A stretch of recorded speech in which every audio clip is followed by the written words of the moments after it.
جی صحیح صاحب، یہ سوال تو اٹھا رہے ہیں یہ، لیکن ظاہر ہے سر یہ جو آپ کی ابھی آئی ہے آپ کے تحریک تحفظ آئین پاکستان، یہ اس وقت سنا ہے کہ سندھ میں آئے ہوئے ہیں اور یہاں جی ڈی اے سے اور دوسرے لوگوں سے بھی بات چیت کر رہے ہیں، تو یہ ان کا ایجنڈا کیا ہے؟ یہاں جو ابھی وزٹ کر رہے ہیں ان کا کیا ایجنڈا ہے سر؟ کیا کام کرنے جا رہے ہیں؟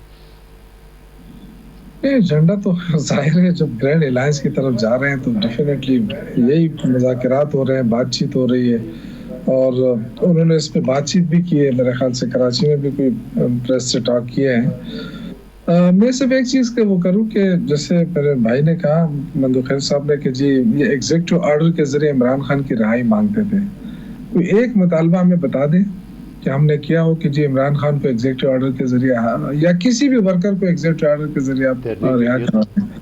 ہم تو دیکھیں نا، صرف بات کرنا تو بڑا آسان ہوتا ہے نا، بات کرنا بڑا آسان ہوتا ہے۔ شوکت صدیقی صاحب، مذاکراتی کمیٹی کے سارے ممبران نے اپنا عرفان صدیقی سے سب نے تصدیق کی ہے کہ آپ کے لوگوں نے کہا کہ بھائی آپ یا تو سرکار اس کی مخالفت مت کرے کیسز کا، اور یا اس کو جو ہے وہ ایگزیکٹو آرڈر کے ذریعے، چلو ایگزیکٹو آرڈر تو آپ کے روف حسن نے کہا، آپ کی کمیٹی کے تمام لوگوں نے کہا کہ مخالفت نہیں کرے۔ اب اگر ریاست نے کیس بنایا تو ریاست کی مخالفت نہیں کرے کہ جج کی کیا دشمنی ہے آپ سے؟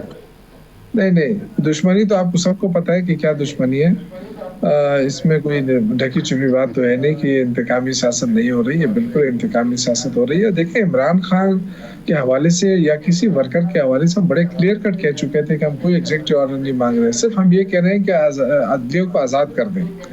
آزاد کرنے کا مقصد یہ نہیں کہ آپ اپنے کیسز نہ لڑیں، آزاد کرنے کا مقصد یہ کہ عدلیہ جب کسی کو آزاد کر دیتی ہے تو پھر اس کے بعد 200 مقدمے اور ٹھونس نہ دیا کریں، جو مقدمے ہیں وہ بتا دیں تاکہ ایک دفعہ عدلیہ دیکھ لے۔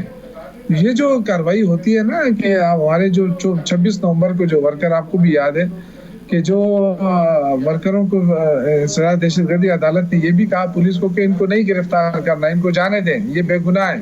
جب وہ باہر نکلے تو سب کو گرفتار کر لیا، دوسرے مقدمات میں ڈال دیا۔ اب وہ بیچارے پہلی دفعہ تو اسلام آباد آئے تھے، انہوں نے اور کون سے جرائم کیے تھے کہ وہ مقدمے نہیں، سزا دہشت گردی کے علاوہ بھی کوئی مقدمہ تھا؟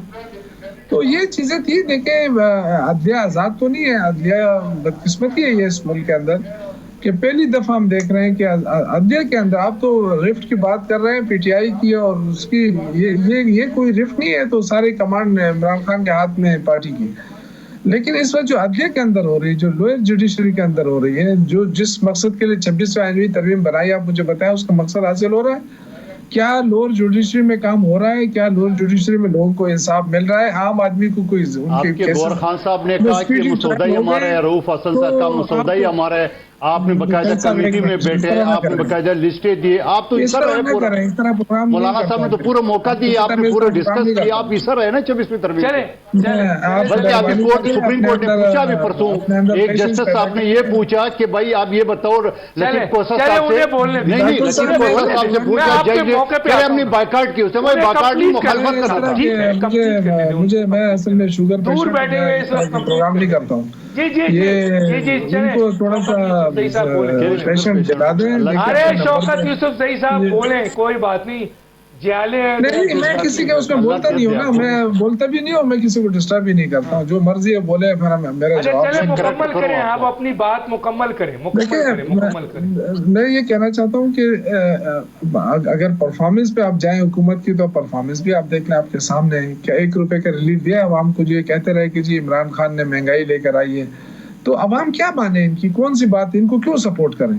انہوں نے 27,000 ارب کا قرضہ لیا 2 سالوں میں، اپریل 2022 سے لے کے اب تک 27,000 ارب کا، اور ابھی ریسنٹلی یہ کوشش کر رہے ہیں $1 ارب اور قرضہ لینے کا۔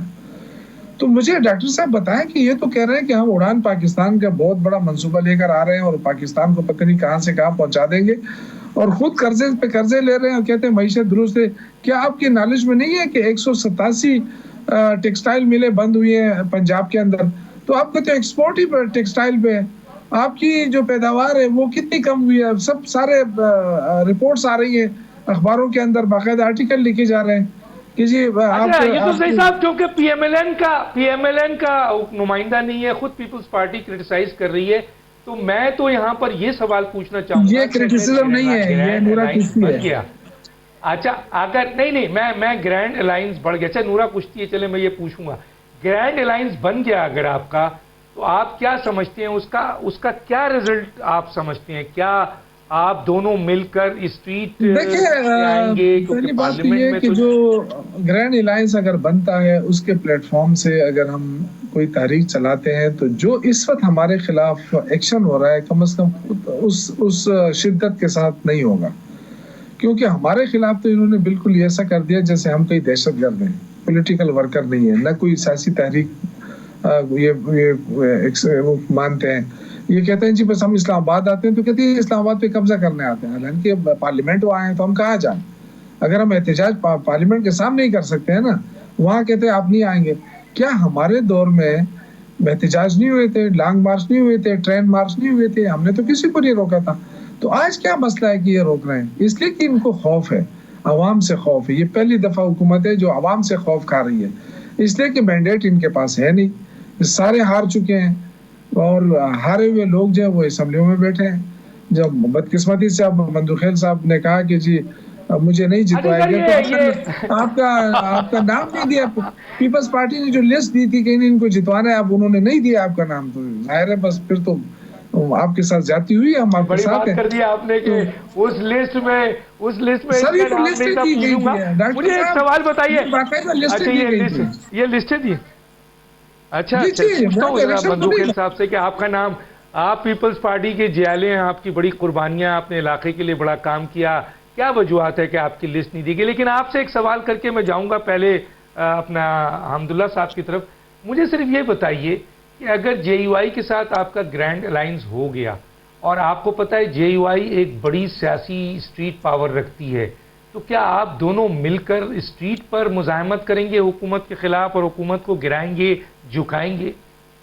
دیکھیں میں آپ کو بات بتاؤں، اگر آپ حقیقت پہ جائیں نا، تو اگر ہمارے خلاف حکومت، ہمارے خلاف اگر یہ لوگ کامیاب ہوئے ہیں، حکومت ختم کی ہے، ہی کی اسٹریٹ پاور تھی نا۔